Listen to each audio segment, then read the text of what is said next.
આઝાદીના આટલા વર્ષો બાદ પણ દિયોદર તાલુકાનું એક એવું ગામ કે જ્યાં લોકોને હજુ સુધી પ્રાથમિક સુવિધાઓ નથી મળી। ઘણા સમયથી ગામના લોકો વિકાસની કાગડોળે રાહ જોઈને બેઠા છે।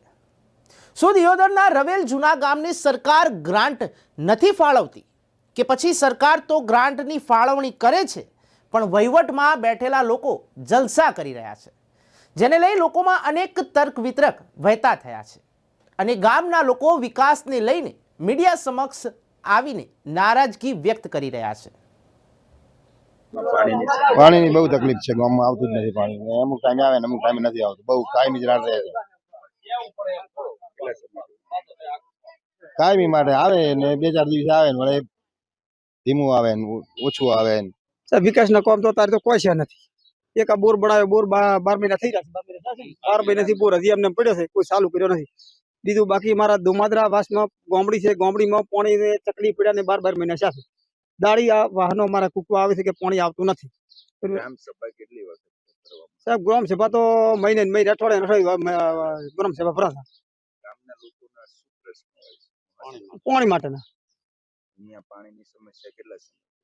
પાણી સમસ્યા આ ગુજરાતની હેડી જ આવે છે, કોના કોઈ એમને કે આજ પાણી આવ્યું ગામમાં 1 દાડો આવે ને 15 દાડા ના આવે।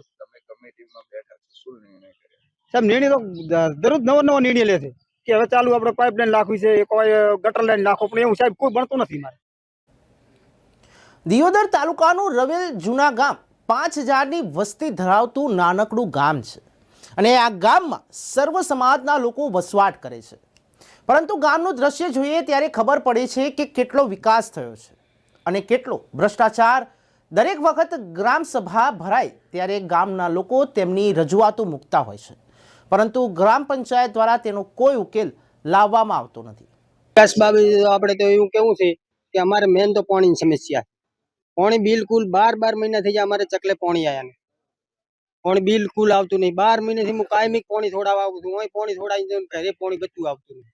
અમારે મેન પ્રશ્ન પાણીનો છે, બીજો કોઈ પ્રશ્ન અમારે આવતો નહીં, પણ પાણીને અમારે બધું પાણી આવતું નહીં। પાણીનો મને પ્રશ્ન હલ કરી આલો।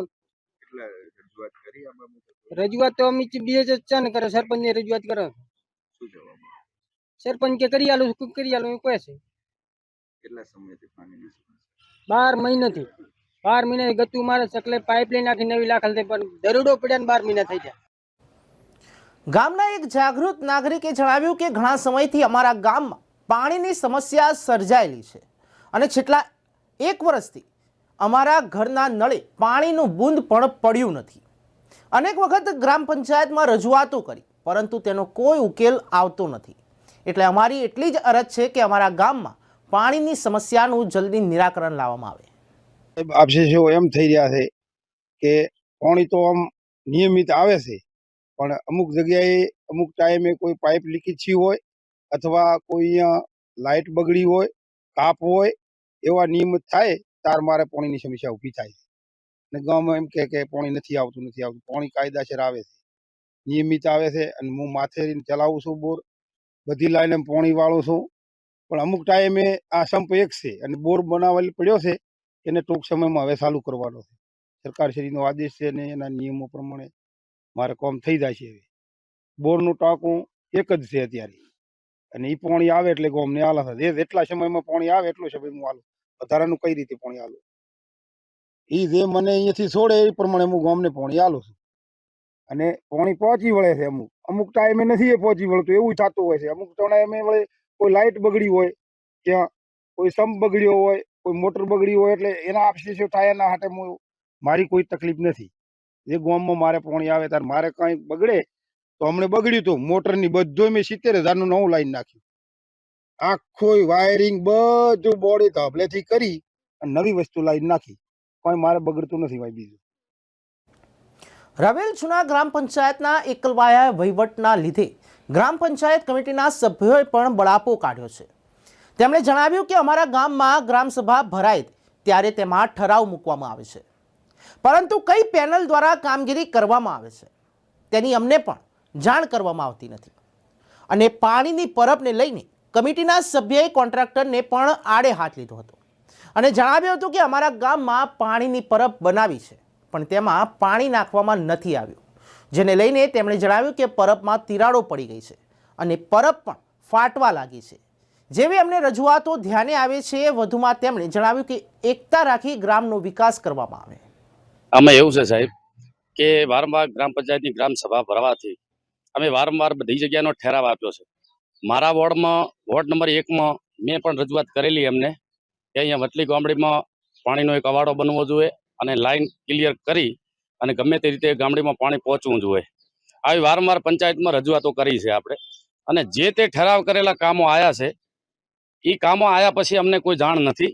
પ્રથમ પહેલા વાત એવી છે કે અમને કોઈ જાણ નથી, છતાં કામ થયું છે. અહીંયા સ્મશાન ભૂમિમાં પરબ બનાવી છે, આથમણી જગ્યાએ સ્મશાન ભૂમિમાં પરબ બનાવી છે, કાળુપુરા પણ પાઇપલાઇન પાણીની પહોંચાડી છે. અમે ગ્રામજનોના હરેક પ્રશ્નોને સ્વીકારવા માટે તૈયાર છીએ, પણ મતલબ એવો છે કે અમને જાણ થતી નથી. એક પેનલ તરફથી ચાલે છે કે બે પેનલ તરફથી ચાલે છે એ અમને કોઈ પંચાયતનું સમજાતું નથી. બરાબર, વારંવાર તલાટી રૂબરૂ પણ આપણે રજૂઆત કરેલી છે અને સરપંચને પણ કીધેલું છે. અને હરેકને મારે કહેવાની એક નમ્ર વિનંતી છે, આખી કમિટીને હું કહું છું કે એકતા રાખી અને એક થઈ અને જે તે પણ વિકાસના જે કામો કરવાના છે એના માટે આપણે પ્રશ્નને હલ કરવો જોઈએ. બીજા નંબરમાં 12 મહિના થયા આપણે અહીંયા બોર પણ બનાવેલ છે, એના માટે પણ આપણે રજૂઆતોને ઠરાવ કરીને આપ્યો છે. તલાટી સાહેબ રૂબરૂ શિવોરી પણ ઠરાવ પહોંચાડ્યો છે પુરવઠા શાખામાં, એ પણ હજી સુધી એનો કોઈ ચુકાદો આવ્યો નથી. એના માટે આપણે લોકફાળો ભરવાનો છે, એ પણ લોકફાળો ભરશો તો એનો કંઈક ચુકાદો આવશે. પણ આના માટે પંચાયતને જાગૃત રહેવાની જરૂરી છે. બીજા નંબરમાં મને અવારનવાર મારા કારખાના સુધી પહોંચી અને માણસો કહેતા હોય છે કે ભાઈ તમે પરબ બનાવી એની અંદર પાણી નાખ્યું નથી. તો એ પરબ પણ ઘણા વ્યક્તિઓએ જોઈને ફોટા વિડીયા મૂકી અને કીધું કે ભાઈ પરબ હજી બની છે, એના પહેલા તો પરબ ફાટવા માંડી છે, ટાઇલ્સો તૂટી ગઈ છે, ઉપરનું ધાબું પણ તૂટી ગયું છે. તો મારી સરપંચ શ્રીને નમ્ર વિનંતી છે કે આપણે કોન્ટ્રાક્ટરને દબાવીને કહીએ ભાઈ માલ સારો વાપરો અને સારા કામ કરો, જેથી કરીને કામ ટકી રહે, પાણી પણ ગામને મળી રહે. શાળાની અંદર પણ અમુક ટાઈમે પાણી પહોંચતું નથી. અને બીજું તો બધી જેટલી લાઈનો છે, જેટલા વાલ છે, એ લાઈનો પણ સાફ સફાઈ કરાવી અને ફરીથી વાલ નાખી અને ઓપરેટર ઉપર તકેદારી રાખી, ન હોય તો પછી એની બાજુમાં બીજો પણ એક ઓપરેટર રાખી લે, ભલે પંચાયતને એમાંથી પગાર આપવો પડે. બરાબર, એમ ના ચાલે તો અમને ગામની અંદરથી દુકાનેથી ભલે 50 રૂપિયા ઉઘરાવવા પડે, એના માટે કરી અને પણ એ માણસને આપણે પૂરતો પગાર આપીને એને સમસ્યા દૂર કરીએ. ગ્રાન્ટ વપરાઈ ગઈ અને કામ થયું નથી તેવું જાગૃત નાગરિકનો આક્ષેપ છે. રવેલ જૂના ગામના એક જાગૃત નાગરિકે જણાવ્યું કે અમારા ગામમાં સૌથી મોટી સમસ્યા સ્ટેજ લાઇટની છે અને આના માટે અમે ગ્રામ સભામાં અનેક વખત રજૂઆતો કરી, પરંતુ કોઈ નિરાકરણ આવતું નથી. જો કે બીજી તરફ ગ્રામ પંચાયતના વહીવટદારો સામે ગંભીર આક્ષેપ કર્યા છે કે ગ્રાન્ટના પૈસા બારોબાર સગે વગે થઈ ગયા પણ વિકાસનું કામ થયું નથી, જેને લઈને અનેક સવાલો માથું ઉચકી રહ્યા છે. શું આ બાબતે વહીવટી તંત્ર કોઈ એક્શન લેશે ખરા? ગામમાં વિકાસમાં તો એવું છે કે અમે પહેલા પંચાયતમાં રજૂઆત એક કરી હતી કે ગામમાં સ્ટ્રીટ લાઇટની તકલીફ છે, કેમેરાની તકલીફ છે, કોઈ જાતની ગામમાં કોઈ પણ જાતની વ્યવસ્થા નથી. હમણાં થોડાક સમયથી ગામમાં વાતચીત ચાલે છે કે ગામમાં બ્લોક કોઈ પરમાર સમાજના વાસમાં વંડાની ને એવી બધી પાસ થયેલા છે પણ હજી ક્યાંય બનેલા નથી. અને ગ્રામમાં 2 થી 3 જગ્યાએ પાણીની પરબો એવી પણ છે કે જે હજી 1 વર્ષથી એની અંદર પાણી પણ નથી પડેલું અને સાવ એકદમ સૂકી અને અત્યારે તૂટી ગયેલી હાલતમાં જોવા મળે છે ઘણી જગ્યાએ. હા, ગ્રામ પંચાયતમાં રજૂઆત કરેલી ને લેખિતમાં પણ લખીને કરી આપેલું છે અને રેકર્ડની અંદર એવું પણ બતાવે છે કે આ કામકાજ થઈ ગયેલું છે અને હજી સુધી કોઈ કામકાજ નથી થયેલું. નવી ક્રમમાં તો એક અહીંયા ગામમાં બોર બનેલો છે પણ એ હજી ચાલુ નથી થયો, છેલ્લા 1.5 વર્ષથી તો એમને બંધ હાલતમાં જ છે.